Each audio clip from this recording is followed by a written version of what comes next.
Alors ça y est, vous êtes décidé, vous voulez vous séparer de votre conjoint ou de votre conjointe et vous souhaitez partir du domicile avec vos enfants.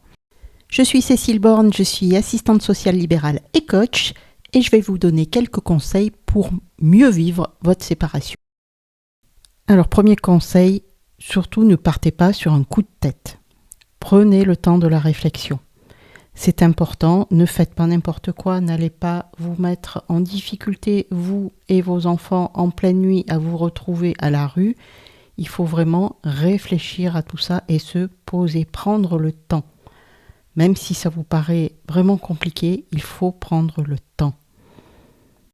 Alors bien sûr, si vous êtes victime de violences intrafamiliales, oui, mais partez, ne réfléchissez pas trop longtemps et partez, mais faites-vous accompagner.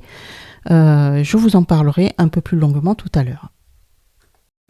Conseil numéro 2, essayez de dialoguer avec votre ex, enfin je ne sais pas comment on peut l'appeler, c'est pas encore tout à fait votre ex, mais en tout cas, ça reste le papa ou la maman de vos enfants. Donc, il est important d'échanger avec lui. Alors, c'est souvent compliqué parce que ce sont des situations de crise, mais il faut essayer de dire les choses. Si on ne peut pas les dire, écrivez-les. Mais il faut que la communication passe. Mais ce qu'il faut faire aussi, il ne faut certainement pas oublier ce point très important, c'est de parler avec vos enfants. Quel que soit leur âge, il faut pouvoir parler avec eux de la situation et leur expliquer gentiment, calmement ce qu'il se passe, sans dénigrer l'autre parent, bien sûr, mais expliquer les choses. Leur expliquer qu'on les aime tous les deux, le papa comme la maman, que ce n'est pas leur faute si papa et maman se séparent. Il faut vraiment dire les choses avec des mots simples, mais il faut le dire. Et si vous ne vous en sentez pas capable, faites-vous aider par un tiers. C'est très important pour la suite des événements. Autre petit conseil, surtout rassemblez à l'avance tous les documents importants. Les documents importants, c'est quoi ? C'est tout ce qui concerne vos pièces d'identité, les vôtres et celles de vos enfants, mais aussi les ordonnances, les carnets de santé, voilà, tous les documents qui pourraient être nécessaires pour la suite. Si vous devez partir dans l'urgence, ça c'est essentiellement dans les cas de violence intrafamiliale, de violence psychologique ou physique, ou peu importe le type de violence, mais si vous devez partir vraiment en urgence, attention, pensez à déposer plainte auprès de la gendarmerie ou de la police et appelez le 17 si vous vous sentez vraiment en danger.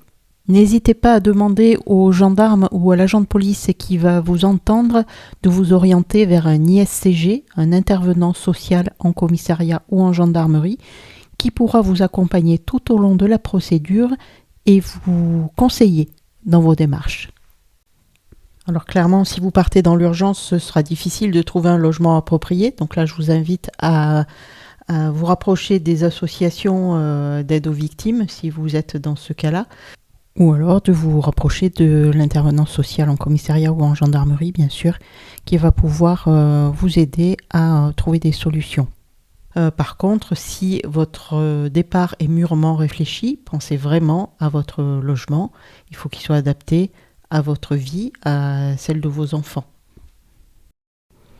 Alors avoir des amis avec qui échanger, ça c'est génial. Bien sûr qu'il faut pouvoir compter sur eux, mais rapprochez-vous aussi de professionnels qui auront vraiment une vision plus globale de votre situation, une vision neutre, des conseils avisés et qui pourront vraiment vous accompagner dans vos démarches. Un conseil vraiment très très important, même si vous vous entendez bien avec le papa ou la maman des enfants, il ne faut pas hésiter à demander une audience auprès du juge aux affaires familiales. Aujourd'hui, tout se passe bien. On ne sait pas comment ça va se passer plus tard. Donc il faut que tout soit écrit pour le bien de vos enfants, pour votre bien à vous, pour le bien de tout le monde. Il faut qu'il y ait un jugement du juge aux affaires familiales. Et si vraiment vous vous entendez bien et que vous ne voulez pas suivre ce jugement, À vous de voir, vous serez toujours à temps de changer les modalités entre vous et de repasser devant le juge aux affaires familiales pour faire valider le tout.